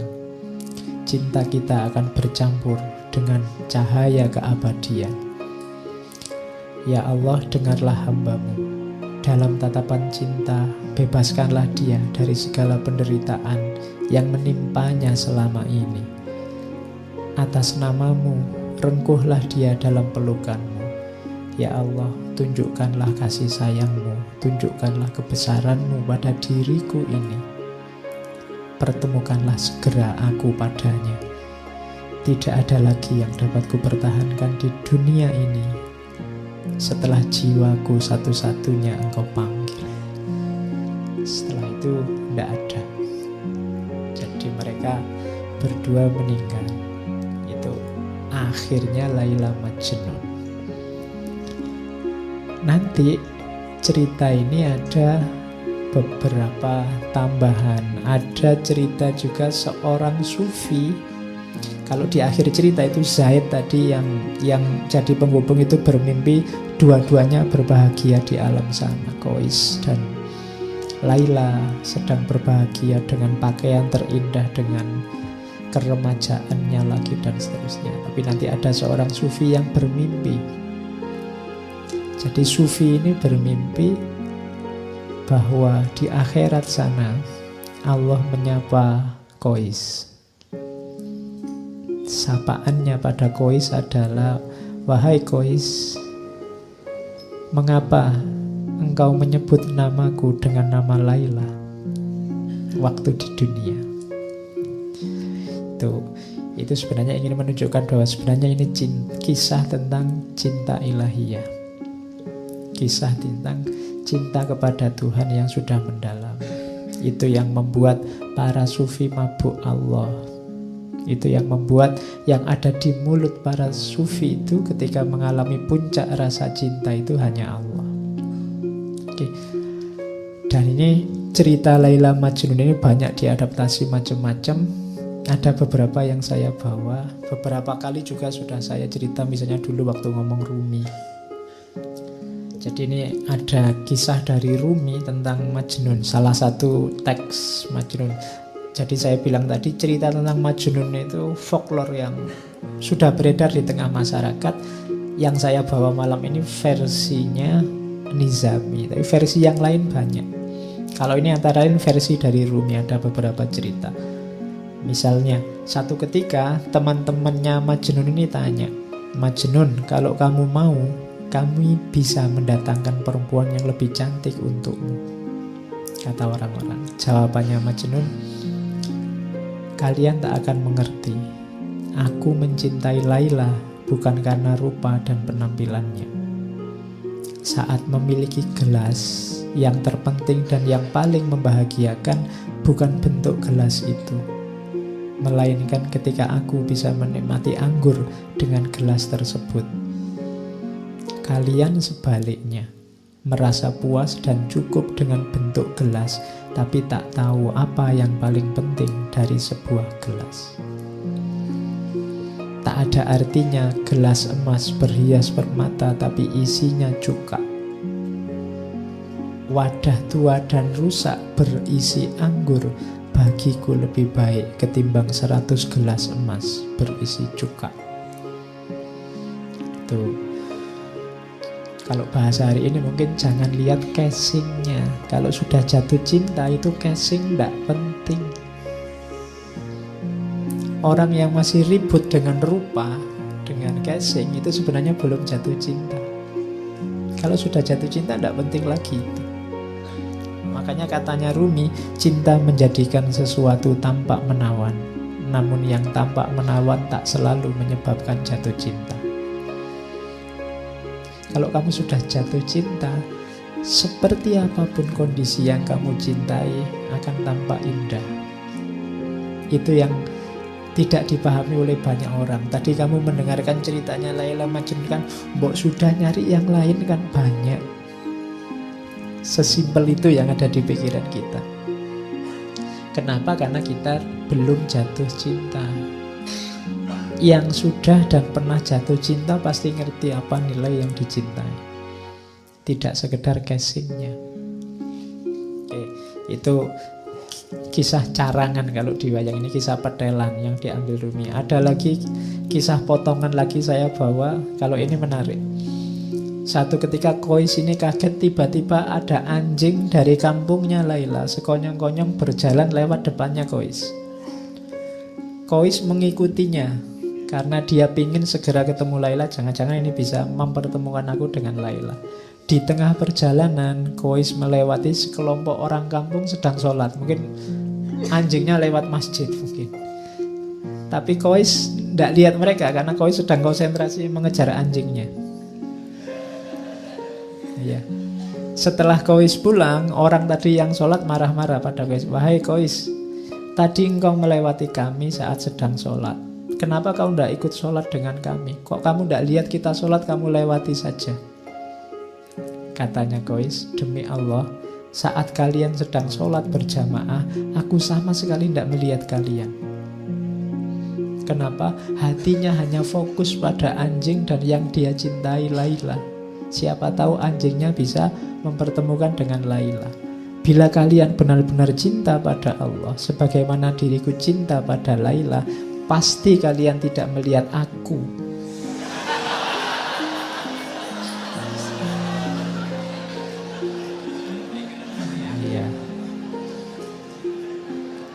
Ya, saat kalian sholat. Padahal kalian sedang berbicara dengan Allah, tapi mengapa kalian masih bisa memperhatikan diriku? Aku saja yang mengejar anjing kepunyaan Laila, pujaan hatiku, sama sekali tidak melihat kalian. Jadi ini sindiran luar biasa dari Kois. Ya. Aku aja cuma anjing aja sampai lupa sama kalian. Kalian sama Allah loh, masih bisa. Iya, sibuk sama diriku. Itu sindirannya Kois pada orang-orang.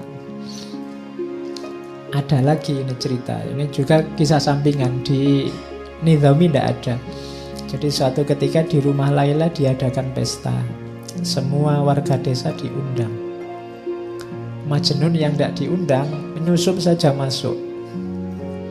Sampai di dalam rumah dia lihat loh, orang-orang kok antri. Dia juga ikut antri. Nah, waktu dia ngantri kan yang membagi antrian kan Laila. Jadi dengan ikut antri itu dia bisa memandang wajahnya Laila. Waktu pas dia dapat antrian, Laila ini tidak ngasih makanan ke Kois, tapi malah piring yang untuk Kois dibanting sampai pecah. Wow, keluarganya Laila senang. Alhamdulillah Laila sudah sadar sekarang. Jadi piringnya Nah, orang-orang senang semua, tapi ada orang yang lihat, loh, iki Kois kok tidak sadar. Kois kok juga ikut-ikutan senang. Terus ditanya sama orang terdekati Kois, Kois, kok kamu malah tersenyum? Kamu kan habis dipermalukan di depan semua warga desa. Kenapa mukamu masih senyum? Kois malah heran. Loh, kapan saya dipermalukan? Tadi waktu Laila mecah piringmu. Kois jawab, oh enggak begitu, kamu salah paham. Laila itu memecahkan piringku tujuannya hanya satu, agar aku ikut antrian lagi.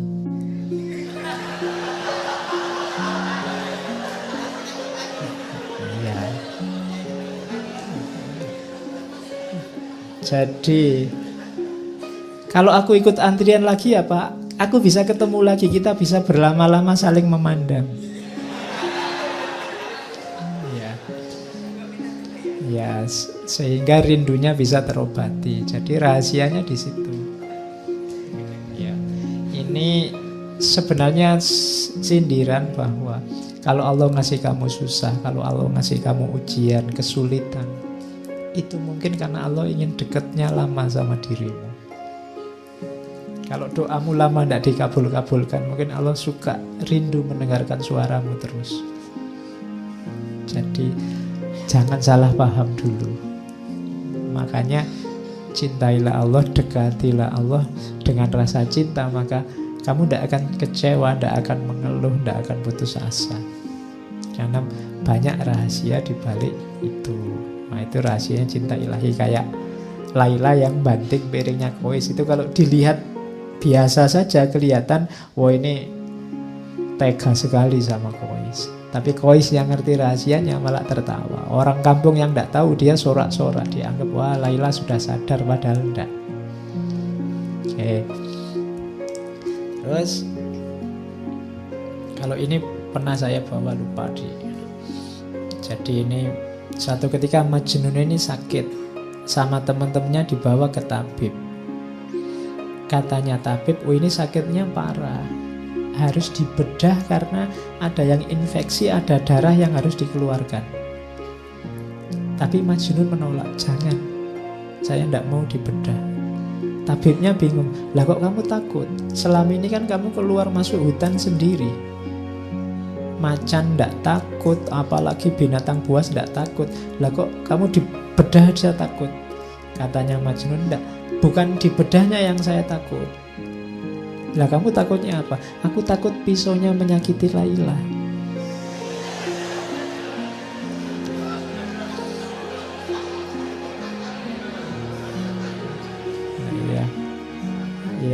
Ya tabibnya heran, lu menyakiti dari jalur mana? Wong yang dibedah kan badanmu. Katanya Majnun, lu justru itu, Laila itu ada di setiap bagian tubuhku, dia ada di aliran darahku.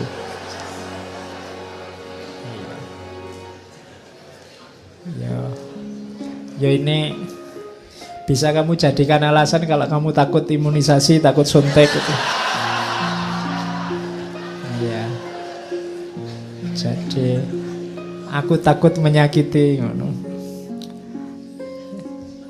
Ya karena ini pelajaran bahwa ketika orang sudah sangat mencintai, antara yang mencintai dan dicintai sudah tidak terbedakan lagi. Jadi kalau Laila disakiti, Majnun yang sakit. Kalau Majnun disakiti, Laila yang sakit. Jadi ketika Majnun dibedah, yang dikhawatirkan oleh Majnun adalah sakitnya Laila. Kenapa? Kalau Laila tahu Majnun dibedah, dia yang sakit. Itu yang dikhawatirkan oleh Majnun. Kalau orang yang kamu cintai sedang disakiti apa dia, ini kan kamu juga tidak terima sakit. Nah, itu yang tidak diinginkan oleh Majnun. Makanya jangan dibedah. Aku takut apa? Kenapa? Di setiap aliran darahku ada Laila. Kalau aku disakiti, Laila juga sakit. Oke, ini pelajaran cinta selanjutnya. Ada kisah petelan lagi saya bawa. Kalau ini sama analogi untuk cinta ilahiyah. Jadi satu ketika Majnun ini ingin ketemu Laila. Terus dia naik onta. Tapi sayangnya ontanya baru melahirkan. Nah, onta yang baru melahirkan ini masih sayang-sayangnya sama anaknya. Jadi waktu ditunggangi oleh Majnun, ontanya ini bolak-balik, mau maju tapi dia mau mundur lagi. Maju mundur lagi, dia nggak nyampe-nyampe.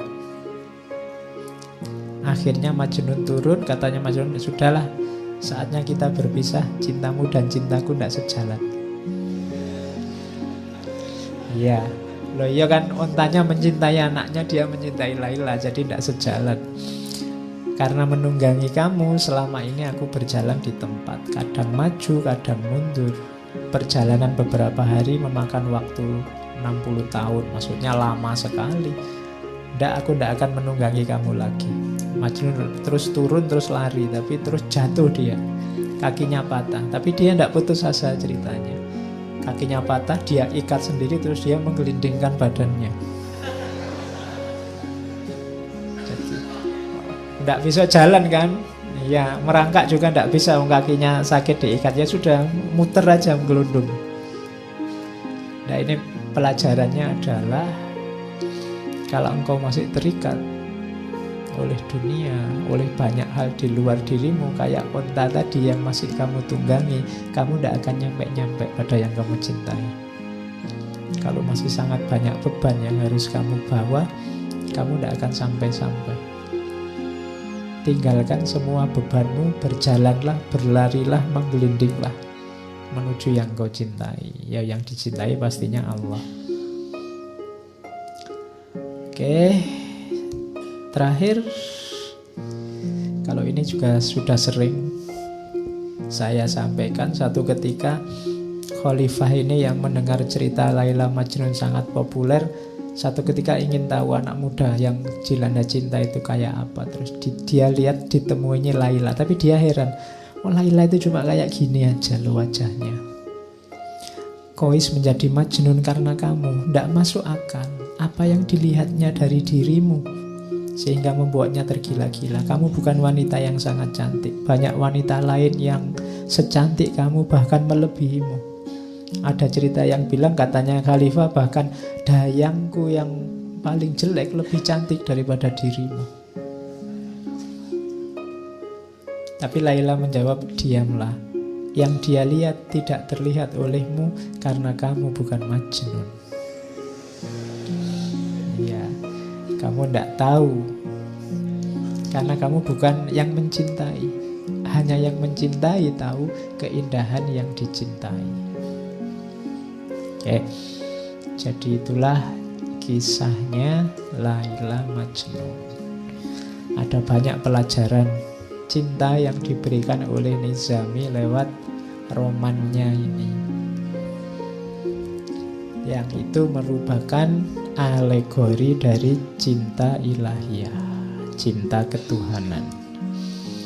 Oke, saya kira itu ya untuk malam ini. Sesi cinta saya kira cukup. Nanti kalau cinta-cintaan terus ya ndak enak juga. Bulan depan kita mulai berfilsafat lagi. Maret kita ke barat. Ya. Kita ngambil tema filsafat aja ya, biar sudah lama ndak ngomong filsafat yang asli. Kita ngambil tema pokoknya judulnya filsafat barat lagi gitu aja ya. Saya ingin ngomong panjang lebar beberapa filosof yang belum kita perdalam, meskipun agak kunci. Yang pertama, bapaknya filsafat modern, René Descartes. Yang kedua, tokoh besar skeptisisme modern, David Hume. Yang ketiga, tokoh intuisionisme. Jadi barat juga tidak cuma pakai akal, tapi juga ada filosof yang mengandalkan intuisi, namanya Henry Bergson. Terakhir kita bahas filosof yang dikenal dengan filsafat absurdismenya, Albert Camus. Oke, jadi kita ketemu Descartes, Hume, Bergson, dan Camus untuk bulan April. Jadi kita belajar lagi filsafat barat. Oke, saya kira itu pertemuan malam ini. Kurang lebihnya mohon maaf. Wallahul muwafiq, wallahu a'lam bissawab. Wassalamualaikum warahmatullahi wabarakatuh.